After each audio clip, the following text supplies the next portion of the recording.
Hello everybody, welcome to Creative Chess channel, and today our topic is a queen versus two rooks. What is better and what rules we should remember while facing such endgames. First of all, we'll have a look at the position played between Ivanchuk and Peter Leko in 2008. What are the main rules? When you have such a position, when you have two rooks and your opponent has a queen, first of all you need to think about your king, because if the king is safe, it's usually great for two rooks. Because in case if the king open, and we'll see it in my second example, black, especially if it has some other pieces, would try to attack the king, and in a lot of cases it may be successful. But if our king, for example white king here, is safe, it means that white rooks can be really very dangerous. For example, they can attack the pawn of the black, and if black doesn't have, for example, some protection, let's just imagine that they don't have this bishop protecting the pawn. In this case, white could just take it, because two rooks, they have two rooks, and black just can't protect the pawn.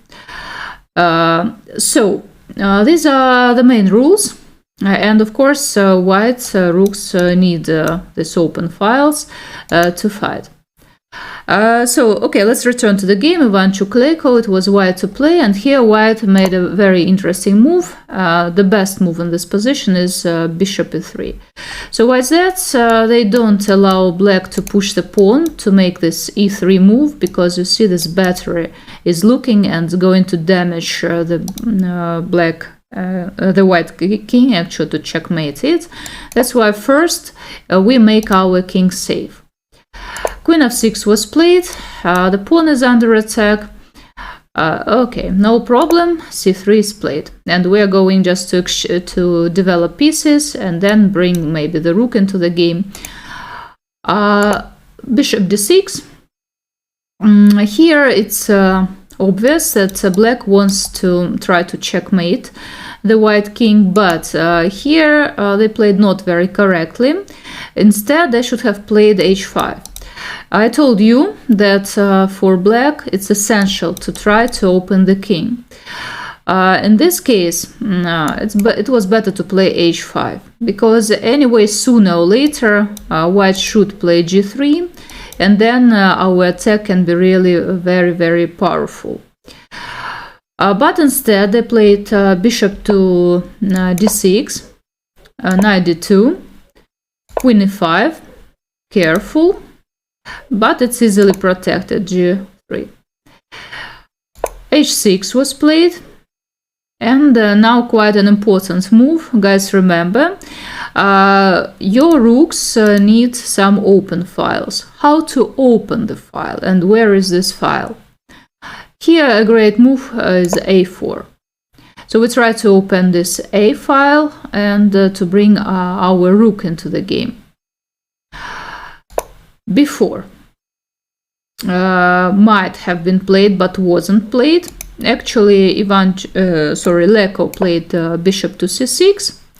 But why, you can ask me, why not to play before, for example? Because now at least we block this file, and it's still closed, so the white rook can't penetrate into the black's camp. Why wasn't to play before?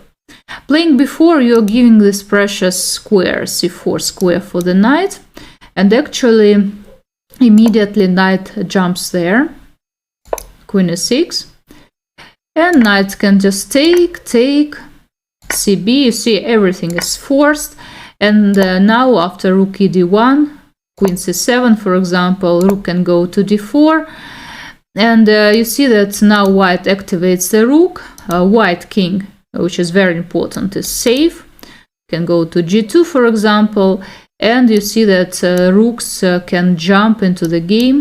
The bishop can come, attack g7 pawn, and there are no pieces of black who can, for example, attack g7 pawn, and if g7 pawn falls, it means that black is just losing. So that's why, actually it's almost a forced variation, that's why it wasn't played in the game, and Peter Leko played instead played bishop to c6. A, and knight b3.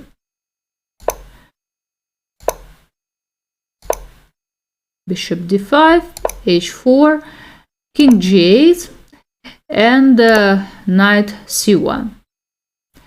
So here white's knight wasn't very nice. By the way, you may ask me why not to take the knight. Of course, it might be played, but then we just penetrate the 8th rank, and there is no protection of the bishop. Here it's falling. That's why, of course, for black it was better not to take the knight. So they played with the king, g5, rook a5, attacking the pawn, queen c7. So white could have taken the pawn, but it was a bad move, because after bishop c4 you see that white rook doesn't have any squares to retreat. Everything is attacked by and controlled by black's pieces. That's why it wasn't possible, and white played rook a6. You see slowly, it's not that fast. Yes, first of all, you need to understand that for such positions, not that obvious. Finally, white took the pawn, check, pins. You see that white rook occupied a very precious 7th rank. King is exposed, very difficult to protect. And again, guys, I pay you attention that white king is not attacked. It's very important that it is safe here. So rook e1, quite a strange move. Again pin, knight b3, and already in several moves Peter Leko resigned. So he played, his opponent played rook a1, bishop d8, rook a6. You see already this nasty pin is coming, and the black would lose the bishop. Actually, in this position, black resigned. Okay, you may say, so why not to play? But what to do for black? So for this pin is coming. Yeah, what to do? For example, let's imagine that black would just retreat, playing bishop e5, attacking the rook. But in this case, rook g8, attacking the pawn, and there is no protection of the pawn. Like, okay, you may play bishop f6, but first of all we can play like this, but there is also one interesting idea, knight e4, queen e4, rook f6, and you see we are attacking the pawn. There is no protection, it's already almost checkmate, and okay, let's play bishop to c6, trying to checkmate, but rook g5, it's checkmate. So you see in this position, white king was safe, and the rook started working together, and playing a4, by the way, was a nice attempt. Then the rooks found a good way, open files, put them on the 7th rank, and outplay black. But there is another version when queen is stronger, but usually queen is with some piece. And here it's another kind of position. By the way, the game was played between Alexei Dreev, who was playing white, and Chzhou.Analysis+main, a Chinese GM, in 2008. Here white sacrificed a pawn, trying to open the black king, and it was successfully done. And you see here white would like to make some checks from e5 square, and then you see that knight can jump on f6, but they can't do it right now, because of course for them it's better to exchange queens, because they lack a pawn and they're attacking. And here, after some thinkings, white played rook a to c1. They are forcing black to exchange queen for 2 rooks.